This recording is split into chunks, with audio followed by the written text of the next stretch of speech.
ES99 news కి స్వాగతం. Bulletin ముందుగా హెడ్లైన్స్ చూద్దాం. 5 సంవత్సరాలలో 40 లక్షల ఉద్యోగాలు సృష్టించిన వైఎస్ జగన్ రికార్డు స్థాయిలో విజయం. అసెంబ్లీలో సీఎం చంద్రబాబు నాయుడు మాట్లాడారు.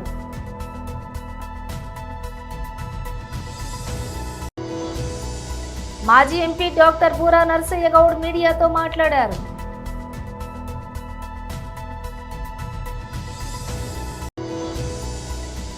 నా సినిమా పోస్టర్ పై పేడ కొడితే నాకెలా ఉంటుంది? రాజేంద్ర ప్రసాద్. ఇక డీటెయిల్స్ చూస్తే వైఎస్ఆర్సీపీ పాలనలోని అధికారం చేపట్టి 4 నెలల్లోనే సచివాలయం వ్యవస్థ ద్వారా ఒకేసారి 1,30,000 ఉద్యోగాలు ఇచ్చింది. మరో 2,66,000 వాలంటీర్ ఉద్యోగాలు ఇచ్చింది. ఆప్కాస్ ద్వారా మరో 96,000 ఉద్యోగాలు కల్పించింది. వైఎస్ఆర్సీపీ 5 ఏళ్ల పాలనలో ప్రభుత్వ పారిశ్రామిక MSNEల ద్వారా 40 లక్షల ఉద్యోగాలను కల్పించాం. ఒకసారి గమనించినట్లయితే వైఎస్ఆర్సీపీ పాలనలు, మా పాలనలు ఎన్ని ఉద్యోగాలు ఇచ్చారు, ఎన్ని ఉద్యోగాలు వచ్చాయి అనేది ఒకసారి గమనించినట్లయితే కేవలం 4 నెలల కాలంలో వైఎస్ఆర్సీపీ ప్రభుత్వం 2019 జూన్లో ప్రమాణ స్వీకారం చేసాం. అక్టోబర్ కల్లా, గాంధీ జయంతి కల్లా ఏకంగా 1,30,000 ఉద్యోగాలు గ్రామ వార్డు సచివాలయాలలో మన పిల్లలు పనిచేస్తూ కనిపించేట్టుగా చేశాం. 4 నెలల కాలంలోనే ఏకంగా మరో 2,66,000 వాలంటీర్ల ఉద్యోగాలు అక్టోబర్ 2 గాంధీ జయంతి నాటికి, అంటే మా ప్రభుత్వం ఏర్పడిన 4 నెలల కాలంలోనే రిక్రూట్ చేశాం. ఎవరు కాదనలేని సత్యాలు ఇవన్నీ. ఆప్కాస్ ద్వారా మరో 1,00,000 ఉద్యోగాలు, ఆప్కాస్ ద్వారా కరెక్ట్గా చెప్పాలంటే 96,000 ఉద్యోగాలు ఆప్కాస్ ద్వారా కల్పించడం జరిగింది. ఆప్కాస్లో పే స్లిప్పులతో సహా చెప్పగలుగుతాం ఎవరికి ఉద్యోగాలు ఇస్తున్నామని. నేను చెప్పిన ప్రతి నెంబరు కూడా పే స్లిప్స్తో సహా, ఆధార్ కార్డ్ నెంబర్తో సహా చెప్పగలుగుతాం. గ్రామ సచివాలయాల్లో పనిచేస్తా ఉన్న పిల్లలైతేనేమి, 1,30,000 పైచిలుకు పిల్లలైతేనేమి, 2,66,000 వాలంటీర్లు అయితేనేమి, ఆప్కాస్లో పనిచేస్తూ ఉన్న 96,000 మంది పిల్లలైతేనేమి, ఆర్టీసీ విలీనం ద్వారా 58,000 మంది ఆర్టీసీ ఎంప్లాయీస్కి రెగ్యులరైజ్ చేస్తూ వాళ్ళందరికీ తోడుగా ఉండే కార్యక్రమం అయితేనేమి, ఇవి కాక మిగిలిన కాంట్రాక్టు, మిగిలిన గవర్నమెంట్ ఉద్యోగాలన్నీ కూడా లెక్కేసుకుంటే అక్షరాల 5 సంవత్సరాల కాలంలో వైఎస్ఆర్సీపీ ప్రభుత్వ హయాంలో వివిధ సెక్టార్లలో గవర్నమెంట్ ఉద్యోగాలు అని అంటే గవర్నమెంట్ ఉద్యోగాలు, అవుట్సోర్సింగ్, కాంట్రాక్టు అన్ని గవర్నమెంట్ పరానికి సంబంధించినవి 6,31,310 మందిని వైఎస్ఆర్సీపీ హయాంలో ఉద్యోగాలు ఇచ్చారు. అదేవిధంగా లార్జ్ అండ్ మెగా సెక్టార్లో వీళ్ళు ఇచ్చిన సోషో ఎకనామిక్ సర్వే రిపోర్ట్లు మొట్టమొదట బడ్జెట్ ప్రవేశపెట్టేటప్పుడు, ఇది మా సోషో ఎకనామిక్ సర్వే రిపోర్ట్ కాదు, వీళ్ళ గవర్నమెంట్ వచ్చిన తర్వాత వీళ్ళ మొట్టమొదటి బడ్జెట్తో పాటు 2023-24 సంబంధించి వీళ్ళు ప్రవేశపెట్టిన సోషో ఎకనామిక్ సర్వే, మేము చేసినది కాదు సోషో ఎకనామిక్ సర్వే, వీళ్ళు ప్రవేశపెట్టిన సోషో ఎకనామిక్ సర్వే. వీళ్ళ ప్రకారమే లార్జ్ అండ్ మెగా ఇండస్ట్రీస్లో 1,02,000 ఉద్యోగాలు ఇవ్వడం జరిగింది. MSME సెక్టార్లో ఈ వైఎస్ఆర్సీపీ హయాంలో 2019 నుంచి 2024 మధ్యలో ఏకంగా 32,79,970 ఉద్యోగాలు ఇచ్చారు. 32,79,770 ఉద్యోగాలు MSME సెక్టార్లో ఆ 5 సంవత్సరాల్లో ఇవ్వడం జరిగింది. మొత్తంగా వైఎస్ఆర్సీపీ 5 సంవత్సరాల పాలనలో అటు గవర్నమెంట్ ఉద్యోగాలు అయితేనేమి, లార్జ్ అండ్ మెగా ఇండస్ట్రీస్లో అయితేనేమి. అసెంబ్లీలో సీఎం చంద్రబాబు నాయుడు మాట్లాడారు. గవర్నర్కి కూడా కంప్లైంట్ చేసే పరిస్థితికి వచ్చాం. అక్కడి నుంచి నేను ఆఫీస్కి వెళ్ళాను. ఇంత దుర్మార్గంగా నా జీవితంలో ఊహించలేదు. ఒక పార్టీ కార్యాలయం అనేది ప్రజలకు సేవ చేసే ఒక పవిత్ర దేవాలయం. అలాంటి ఆఫీసులపైన ఓసారి చిన్న ఆఫీసులపైన కూడా దాడి చేయరు. ఎందుకంటే ఇది ఒక సెంటిమెంట్. ప్రజాస్వామ్యంలో పార్టీ ఆఫీసులన్నిటిపైన ఎప్పుడూ దాడి జరగలేదు, అలాంటి తిరిగే పరిస్థితి వచ్చింది. అదే మరి సరే, మనం మాట్లాడుకుంటూనే ఉన్నాం. మీరు బాధితులు, నేను బాధితుడినే, ఇక్కడ అందరూ బాధితులే, ఒకరిని కాదు. నేను ఆ రోజు ఈరోజు కూడా చెప్తున్నా, నేను చాలా స్పష్టంగా ఉన్నా. రాజకీయ కక్షలతో నా జీవితంలో ఎప్పుడు నేను రాజకీయం చేయలేదు, ఇప్పుడు కూడా నేను చేయను. అదే సమయంలో లా అండ్ ఆర్డర్ సమస్యలు క్రియేట్ చేసే వాళ్ళపైన మాత్రం ఈ ప్రభుత్వం సింహ స్వప్నంగా ఉంటుందని మరొకసారి హెచ్చరిస్తున్నాను. ఎవరైనా కావచ్చు. చరిత్ర ఒకసారి చూసుకుంటే అధ్యక్ష, తెలుగుదేశం పార్టీ వచ్చిందంటే లా అండ్ ఆర్డర్ సెట్ కావాలి. ఈరోజు ఎన్డీఏ ప్రభుత్వం ఉన్నాం. ఎన్డీఏ ప్రభుత్వం కూడా చాలా స్పష్టంగా ఉంది, ఎట్టి పరిస్థితుల్లో లా అండ్ ఆర్డర్ ఉపేక్షించాం, ఎవ్వరు బ్రేక్ చేసినా. అందుకే ఈరోజు మీరు చూసినప్పుడు ప్రత్యేకంగా నేను ఎన్నికలప్పుడు కూడా చెప్పాను, నేను సమస్యల్ని జరిగే లా అండ్ ఆర్డర్ కంట్రోల్ చేయగలుగుతాను, కానీ కొంతమంది గంజాయికి అలవాటు పడి, డ్రగ్స్కి అలవాటు పడి అలాంటి వ్యక్తులు రాత్రి మారిపోతారంటే చాలా సమస్య ఉంటుంది, అడిక్షన్ అయిపోయి ఉంటారని చెప్పి చెప్పాను. అది ఇంకా కంటిన్యూ అయ్యే పరిస్థితి ఉంది.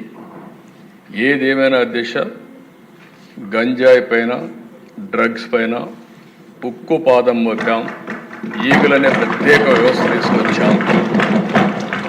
నేను ఈ రాష్ట్రంలో ఉండే ప్రజలందరికీ విజ్ఞప్తి చేస్తున్నా, మీ పిల్లల్ని, మీ కుటుంబ సభ్యుల్ని మీరు కూడా కంట్రోల్ చేయాల్సిన అవసరం ఉంది. ఎక్కడికక్కడ మెంటరింగ్ చేయాల్సిన అవసరం ఉంది. ఎక్కడ కూడా ప్రతి ఒక్కరికి విజ్ఞప్తి చేస్తున్నా, మన స్వార్థం కోసం మనం గంజాయి పండించి ప్రజల జీవితాలతో చెలగాడడం కరెక్ట్ కాదు.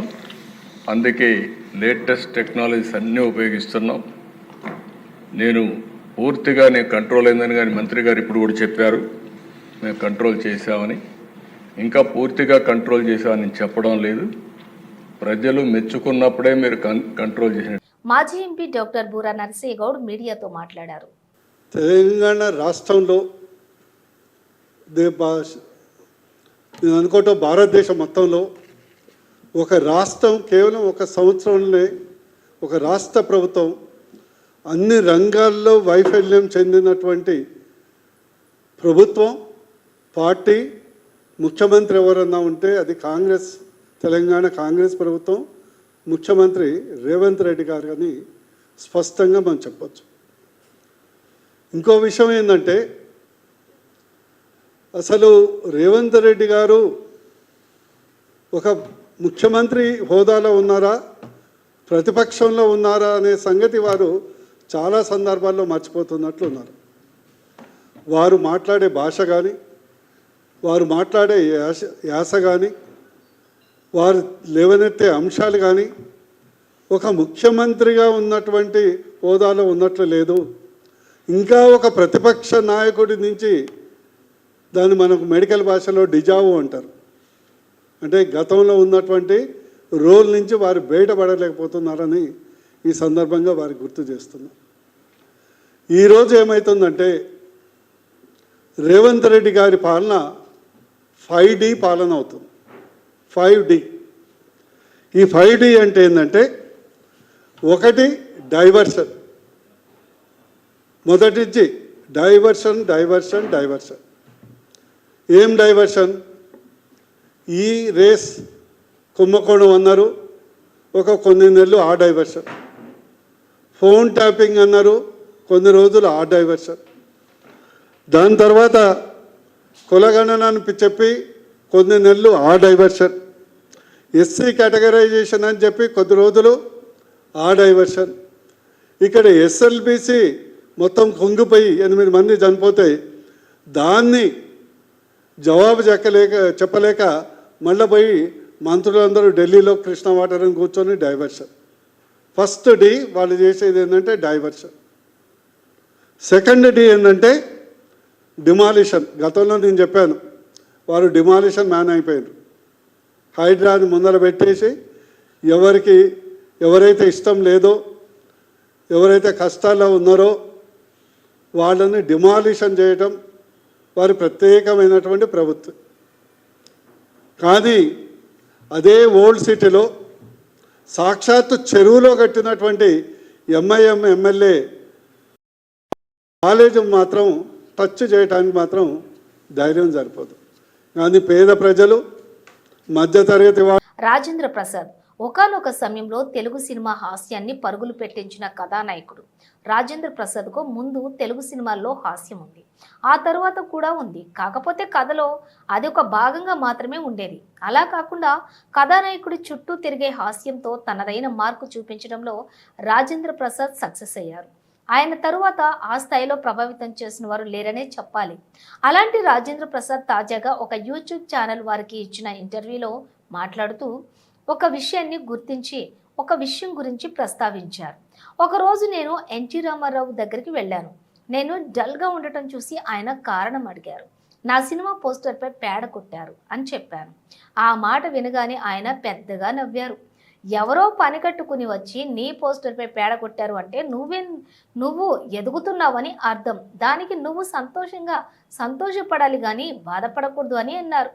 పెద్దాయన ఆ మాట చెప్పిన తర్వాత నా ఆలోచన విధానం మారిపోయింది. అప్పటి నుంచి ఏదైనా పాజిటివ్గా తీసుకోవడం మొదలుపెట్టాను.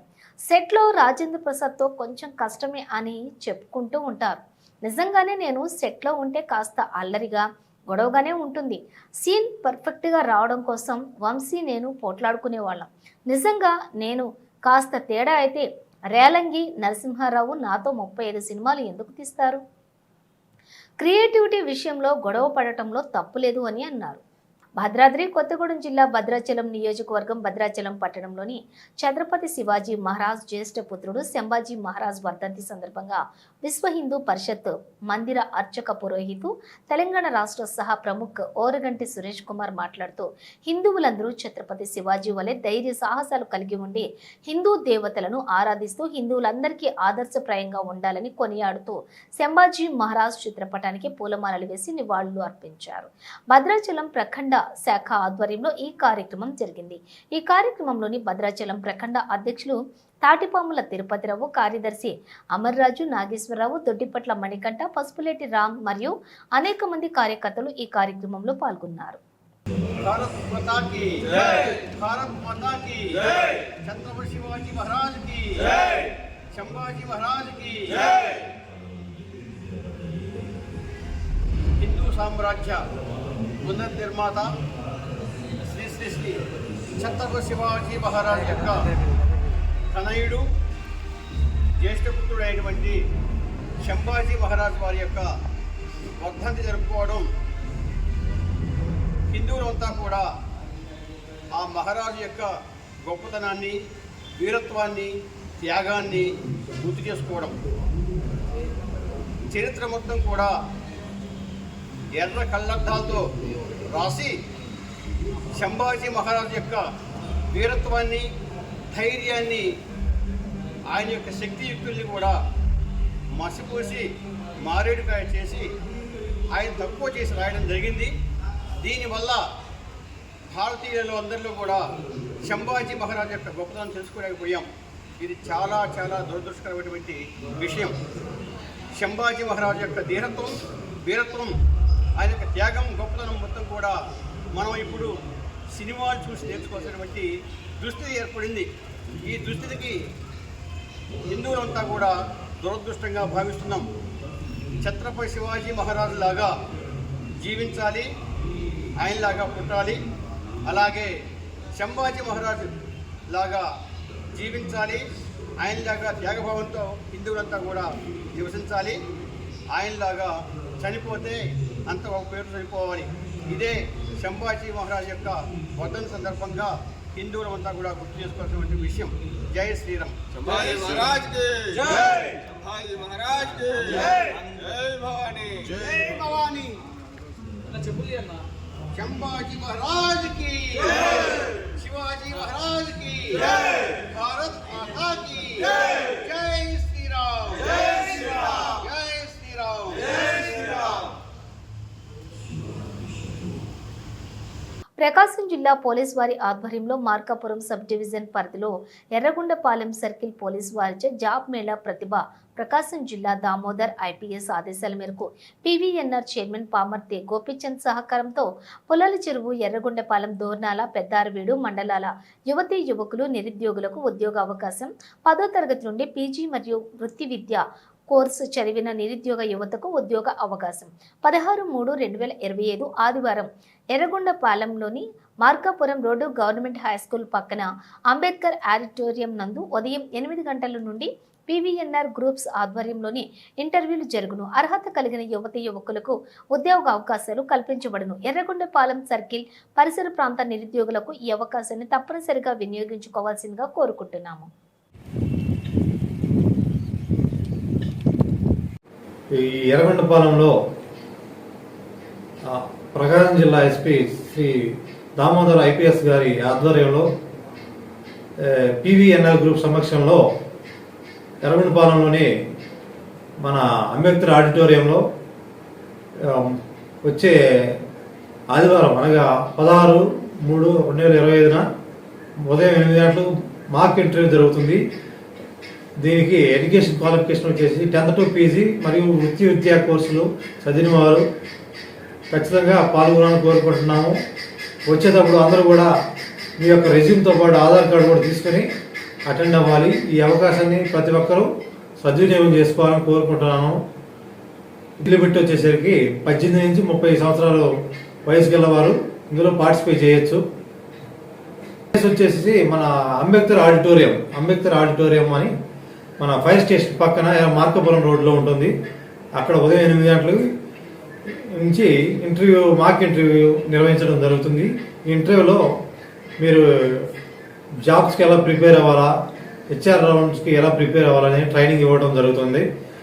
ఈ అవకాశాన్ని ప్రతి ఒక్కరూ సద్వినియోగం చేసుకోవాలని 4 మూల ఎర్రగొండపాలెం, దోర్నాల, పుల్లల చెరువు, పెదారవీడు మండల పరిసర ప్రాంత యువత దీన్ని ఖచ్చితంగా సద్వినియోగం చేసుకోవాలని కోరుకుంటున్నాను. అదే రోజు 16/3/2025 30 నుంచి 50 కంపెనీల దాకా వస్తాయి. ఆ రోజు ట్రైనింగ్ ఇచ్చేసి ఫర్దర్ ఇంకో డేట్ చెప్తాం. ఆ రోజున ఫైనల్ ఇంటర్వ్యూ ఉంటుంది. కావున ఈ అవకాశాన్ని ప్రతి ఒక్కరూ వినియోగించుకోవాలని కోరుకుంటున్నాం. Thank you. జనసేన పార్టీ ఆవిర్భావ దినోత్సవం విజయవంతం చేయండి. జనసేన పార్టీ నాయకులు ఎర్రంశెట్టి పోలారావు పిలుపునిచ్చారు. జనసేన పార్టీ కార్యాలయంలో మంగళవారం మధ్యాహ్నం 3 గంటలకు భారీ బైక్ ర్యాలీ ద్వారా ప్రచారం నిర్వహిస్తూ రాజానగరం పార్టీ కార్యాలయం వరకు బైక్ ర్యాలీ కొనసాగుతుందని పోలారావు తెలియజేశారు. మార్చి 14వ తారీఖున ఎమ్మెల్యే బత్తుల బలరామకృష్ణ ఆధ్వర్యంలో జనసునామీ లాగా కుంభమేళా తరహాలో పిఠాపురం బయలుదేరటం జరుగుతుందని అన్నారు. జనసేన పార్టీ నాయకులు కార్యకర్తలు విజయోత్సవ ర్యాలీలో పాల్గొనాలని తెలియజేశారు. అందరికీ నమస్కారం. రాజనగరం నియోజకవర్గ శాసనసభ్యులు మన ఎమ్మెల్యే బొత్తుల బలరామకృష్ణ గారి ఆధ్వర్యంలో రాబోయే 14వ తేదీన పిఠాపురం గ్రామంలో గొప్ప జనసేన పార్టీ ఆవిర్భావ సభ దినోత్సవం జరపబడుతుంది. కాబట్టి ఈ కార్యక్రమానికి రాజనగరం నియోజకవర్గం నుండి జనసేన నాయకులు, కార్యకర్తలు, వీర మహిళలు అందరూ కూడా ఈ కార్యక్రమంలో పాలు పంచుకొని ఈ కార్యక్రమాన్ని జయప్రదం చేస్తారని కోరుకుంటూ, మరి అదేవిధంగా ఈ కార్యక్రమం ఒక పుష్కరాల్లాగానో ఒక కుంభమేళాలలాగానో జరుగుతుందని చెప్పి అందరూ భావిస్తున్నారు. మరి ఈ కార్యక్రమానికి మన వంతు మన రాజానగరం నియోజకవర్గాన్ని మన ఎమ్మెల్యే గారు ఆధ్వర్యంలో ఆయన పేరును ఇంకా బాగా ముందుకు తీసుకెళ్తూ ఈ సభను విజయవంతం చేస్తారని చెప్పి కోరుకుంటూ, మరి అదేవిధంగా ఈరోజు సాయంత్రం ఆవిర్భావ సభ ప్రచారంలో భాగంగా కోరుకొండ జనసేన పార్టీ కార్యాలయం నుండి రాజానగరం మండల కార్యాలయం వరకు కూడా గొప్ప బైక్ ర్యాలీ నిర్వహిస్తున్నారు. ఈ కార్యక్రమంలో కూడా అందరూ పాల్గొని ఈ కార్యక్రమాన్ని విజయవంతం చేస్తారని చెప్పి కోరుకుంటూ, జై జనసేన, జై బొత్తుల బలరామకృష్ణ. అధికారంలోకి వచ్చిన వెంటనే అంగన్వాడీలకు న్యాయం చేస్తామని హామీలు ఇచ్చిన కూటమి ప్రభుత్వం ఇప్పుడు వారికి తీరని అన్యాయం చేస్తోందని ఏపీ కాంగ్రెస్ అధ్యక్షురాలు వైఎస్ షర్మిల ఆరోపించారు. రాష్ట్రంలోని అంగన్వాడీలు ఆందోళన బాట పడుతూ ఉండటం పట్ల ఆమె స్పందించారు. మాట తప్పి మోసం చేయటం అంటే ఇదేనని తమ గోడు వినిపించాలనుకున్న అంగన్వాడీలను ఎక్కడికక్కడ నిర్బంధించడం నిరంకుశత్వానికి నిదర్శనమని ఆమె విమర్శించారు. వారు గొంతు నొక్కి ఆందోళనను అణిచివేయటం కూటమి ప్రభుత్వం యొక్క నియంతృత్వ చేష్టలకు పరాకాష్ఠ అని పేర్కొన్నారు. అంగన్వాడీల డిమాండ్లు పూర్తిగా న్యాయబద్ధమైనవని, వెంటనే వారిని పిలిచి ప్రభుత్వం చర్చలు జరపాలని వైఎస్ షర్మిల డిమాండ్ చేశారు. బులెటిన్ ముగించే ముందు హెడ్లైన్స్ మరోసారి. 5 సంవత్సరాలలో 40 లక్షల ఉద్యోగాలు సృష్టించిన వైఎస్ జగన్, రికార్డు స్థాయిలో విజయం. అసెంబ్లీలో సీఎం చంద్రబాబు నాయుడు మాట్లాడారు.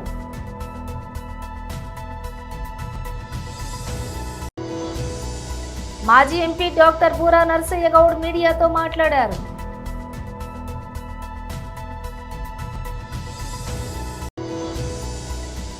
నా సినిమా పోస్టర్ పై పేడ కొడితే నాకెలా ఉంటుంది? రాజేంద్ర ప్రసాద్. ఇవి బులెటిన్ విశేషాలు. మరో బులెటిన్తో మళ్ళీ కలుద్దాం.